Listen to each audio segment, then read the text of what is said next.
সবাইকে স্বাগত জানাই সৌমির ভালোবাসায়। হ্যাঁ, যেটা দেখছেন এটাই হচ্ছে সাবুদানা আপ্পে বা সাবুদানা বড়া আর সাবুদানা টিক্কি। এই শসা চাটনির রেসিপিটা তো আমি আপলোড করেই দিয়েছি আমার চ্যানেলে, তাহলে আসুন শুরু করি। আজকে একই রেসিপিতে দেখাবো সাবুদানা আপ্পে আর টিক্কি। শসা চাটনির রেসিপির লিঙ্কটা আমি ডেসক্রিপশন বক্সে দিয়ে দিয়েছি। সাবুদানা আপ্পে আর টিক্কি বানাতে আমি 1 কাপ সাবুদানা নিয়েছি। কোনো মেজারিং কাপের এখানে দরকার নেই, এইরকম একটা বাটি থাকলেও সেই বাটির 1 বাটি আপনি সাবুদানা নিতে পারেন।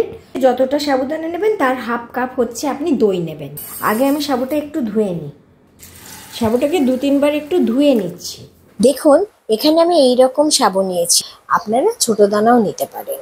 সাবুটা প্রথমবার ধোয়ার পর আমি জলটা ফেলে দিচ্ছি, আরেকবার ধুচ্ছি, আবারও এইভাবে আমি 3 বার সাবুটা ধুয়ে নিচ্ছি। এবার সাবুটাকে আমি ভেজাবো শুধু জল দিয়ে না। 1 কাপ সাবু নিয়েছি, যে কোনো বাটি মেপে যখন 1 কাপ সাবু নেবেন, যতটা সাবু নেবেন তার হাফ আপনি দই নেবেন। জল দিচ্ছি 1 কাপ, যতটা সাবু নেবেন ততটাই জল নেবেন। এবার সাবুটাকে 3-4 ঘন্টা আমি ঢাকা দিয়ে রেখে দেবো ভালো করে ভেজার জন্য। 4 ঘন্টা আমার হয়ে গেছে। 4 ঘন্টা পরে সাবুটা কি সুন্দর, সাবুটা একদম ঝরঝরে মতো হয়ে গেছে, জলটা পুরো শুষে নিয়েছে আর সাবুটা কি সুন্দর হয়ে গেছে। এই দেখুন দানাগুলো বড় বড় হয়ে গেছে আর সাবুটা একেবারে নরম হয়ে গেছে। এবার এর সাথে কিছু জিনিস মেশাতে হবে, এটাকে আপাতত আমি ঢাকা দিয়ে সরিয়ে রাখলাম। এবার এখানে 4 চামচ বা 1 মুঠো মতো বাদাম নিয়েছি। এটা আগে থেকে শুকনো খোলায় ভেজে নিয়েছি। বাদামের খোসাগুলো কিছুটা ছাড়িয়ে নিয়ে এটা মিক্সিতে হালকা একটু গুঁড়ো করে নিচ্ছি। বাদামগুলো গুঁড়ো করা হয়ে গেল, এবার একটা পাত্রে আমি ঢেলে নিচ্ছি। এবার একটা মিক্সির বাটিতে আমি 4 চামচ শ্যামা চাল নিলাম। এই শ্যামা চালটাকে আমি গুঁড়ো করে নেবো, এটা ব্রতর জন্য বানাচ্ছি তো তাই আমি শ্যামা চাল নিচ্ছি। এবার এই 4 চামচ শ্যামা চালটা মিক্সিতে গুঁড়ো করে নিচ্ছি। শ্যামা চালটা গুঁড়ো করা হয়ে গেল মিক্সিতে। এবার এই সাবুদানাটার মধ্যে কিছু জিনিস মিশিয়ে এটাকে টিক্কির মতো গড়বো আর আপ্পের জন্য বলের মতো গড়বো। এবার এর মধ্যে আমি একে একে মেশাচ্ছি গ্রেট করা আদা, মানে আদাটাকে আমি একটু ঘষে নিয়েছি। 2টো কাঁচা লঙ্কা কুচি করে নিয়েছি, সেটা দিলাম। 2 চামচ গোলমরিচ গুঁড়ো দিলাম। এটা সন্দব নুন, 1.5 চামচ সন্দব নুন দিলাম। নুন, গোলমরিচ, কাঁচা লঙ্কা এগুলো আপনাদের স্বাদ মতো দেবেন। 50 গ্রাম মতো ধনে পাতা কুচি দিলাম। এবার যে 4 চামচ বাদামটা আমি মিক্সিতে গুঁড়ো করে নিয়েছিলাম সেই বাদাম গুঁড়োটা দিলাম। এবার এই উপকরণগুলোকে আমি একটু হাত দিয়ে মিশিয়ে নিচ্ছি। এটা কিন্তু হাত দিয়ে মেখেই মেশাতে হবে। এবার শ্যামা চালের গুঁড়োটা এর মধ্যে দিলাম। আসলে এর মধ্যে একটা বাঁধন বা বাইন্ডিং আনতে হবে, তাই জন্যই এই চালের গুঁড়োটা দিলাম। আগেই তো 4 চামচ শ্যামা চাল আমি গুঁড়ো করে নিয়েছি মিক্সিতে, দেখেছেন।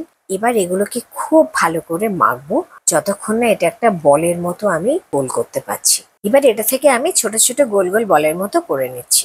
এভাবে প্রথম বলটা আমি করে নিলাম, এভাবে বাকি বলগুলো আমি করে নিচ্ছি। এবার একটা আপ্পে প্যান গ্যাসে বসিয়ে তাতে এরকম ভাবে তেল দিয়ে এবার এই আপ্পে প্যানে আমি একে একে সাবুদানা বলগুলোকে বসিয়ে দিলাম। সাবুদানা বলগুলো আপ্পে প্যানের মধ্যে এরকম বসিয়ে দিয়ে এবার ঢাকা দিয়ে দিলাম, গ্যাসটা একদম লোতে রেখে। এভাবে 7 থেকে 8 মিনিট রাখার পরে ঢাকাটা তুলে আমি এই বলগুলোকে উল্টে দিচ্ছি। সবকটা বলের পিঠটা উল্টে দেওয়ার পর আবার আমি ঢাকা দিয়ে দিলাম। আবার গ্যাসটা কমে রেখে 7 থেকে 8 মিনিট আমি রাখলাম। 7-8 মিনিট পর ঢাকাটা তুলে আবার আমি বলগুলোর পিঠটা দেখুন উল্টে দিচ্ছি। একদম হয়ে গেছে সাবুদানা বলগুলো, তাই আমি বলগুলোকে তুলে নিচ্ছি।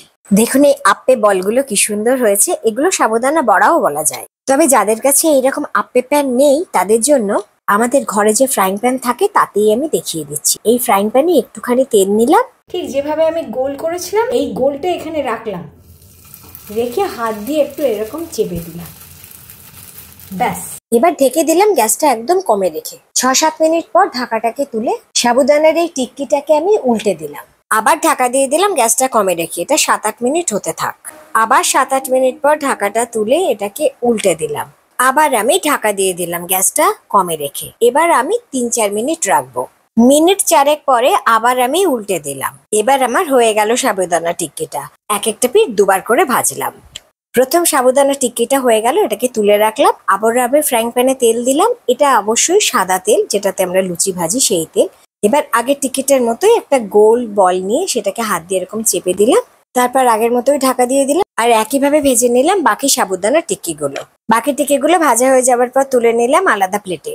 এবার একটা সাবুদানা আপ্পে আমি ভেঙে দেখাচ্ছি। এটা সাবুদানা বড়াও বলা যায়। ওপরটা কেমন কড়মড়ে হয়েছে আর ভেতরটা কি সুন্দর নরম আর জুসি। এবার একটা সাবুদানা টিক্কি ভেঙে দেখাচ্ছি, দেখুন ওপরটা কি সুন্দর কড়মড়ে আর ভেতরটা নরম আর জুসি। আর এটা হচ্ছে শসার চাটনি। শসার চাটনির রেসিপি লিঙ্কটা আমি ডেসক্রিপশন বক্সে দিয়ে দিয়েছি। এই শসার চাটনিটা দিয়ে এই সাবুদানা টিক্কি আর সাবুদানা আপ্পে বা সাবুদানা বড়াগুলো খেতে খুব ভালো লাগবে। এই হচ্ছে আমার সাবুদানা আপ্পে বা সাবুদানা বড়া, আর এই হচ্ছে আমার সাবুদানা টিক্কি।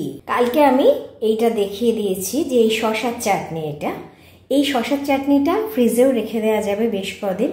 আর এই ধরনের টিক্কি এগুলো এই শসার চাটনি দিয়ে খাওয়া যাবে। এটা যে কোনো ব্রতর দিনে বা নিরামিষ দিনে, উপোসের দিনে আপনারা খেতে পারেন। উপোস ভাঙার সময়তেও ইচ্ছে করলে খেতে পারেন। আপনারা এটা বানান, ভীষণ ভালো লাগবে খেতে। ভালো থাকুন। ভিডিওটা যদি ভালো লাগে প্লিজ জানাবেন। ভিডিওটা ভালো লাগলে চ্যানেলটা সাবস্ক্রাইব করার অনুরোধ রইল। খুব খুব ভালো থাকুন। ধন্যবাদ।